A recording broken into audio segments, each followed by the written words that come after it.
तुम करो तो चमत्कार हम करे तो থাক আর বললামই না। ব্রিটিশ বোর্ডিং স্কুলের প্রোডাক্ট হলে উর্দু ভালো জানেন।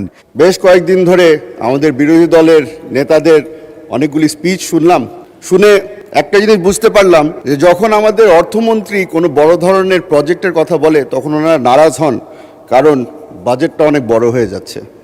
তবে ওনারা যখন বক্তৃতা দেন, বক্তৃতার সময় শেষ হয়ে যাওয়ার পরে 2 মিনিট আবদার করে নেন নিজ এলাকার ব্যাপারে কথা বলার জন্য।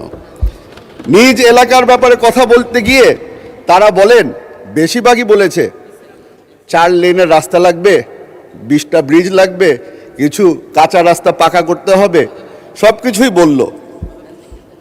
কথাগুলো শুনে মনে হলো উর্দুতে একটা কথা আছে, তুম করো তো চমৎকার হাম করে তো থাক আর বললামই না। স্পিচে চলে যায় মাননীয় স্পিকার। মাননীয় স্পিকার, আমাদের একটা এখানে আমরা এখন অভ্যস্ত হয়ে গেছি, বর্তমানে একটা কম্পিটিশন চলছে।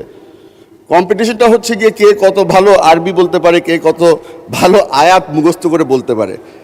আমি ব্রিটিশ বোর্ডিং স্কুলের প্রোডাক্ট, আমি হয়তো অত মুখস্থ আপনাকে আয়াত বলতে পারবো না, তবে ছোটকালে একটা প্রার্থনা আমাকে শেখানো হয়েছিল, ওটা আপনাকে শুনিয়ে দিতে চাই।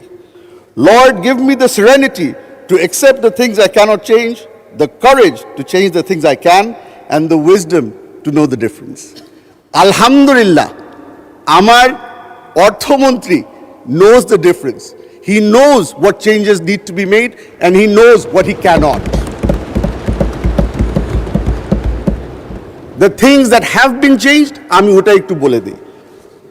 বাংলাদেশে গত 20 বছরের মধ্যে সোশ্যাল সেফটি নেট বলে কিছু ছিল না। মাননীয় প্রধানমন্ত্রী এই সোশ্যাল সেফটি নেট ক্রিয়েট করার জন্যই ফ্যামিলি কার্ড নিয়ে এসেছে। আলহামদুলিল্লাহ, মাননীয় অর্থমন্ত্রী আমাদেরকে ওটার জন্য ফান্ডিংয়ের ব্যবস্থা করে দিয়েছে।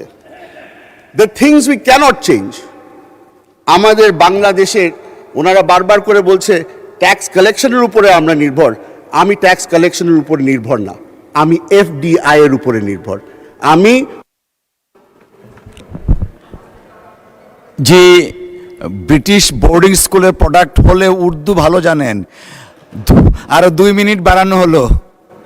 মাননীয় স্পিকার, এখানে বসে বসে অনেকখানি উর্দু শিখে ফেলেছি।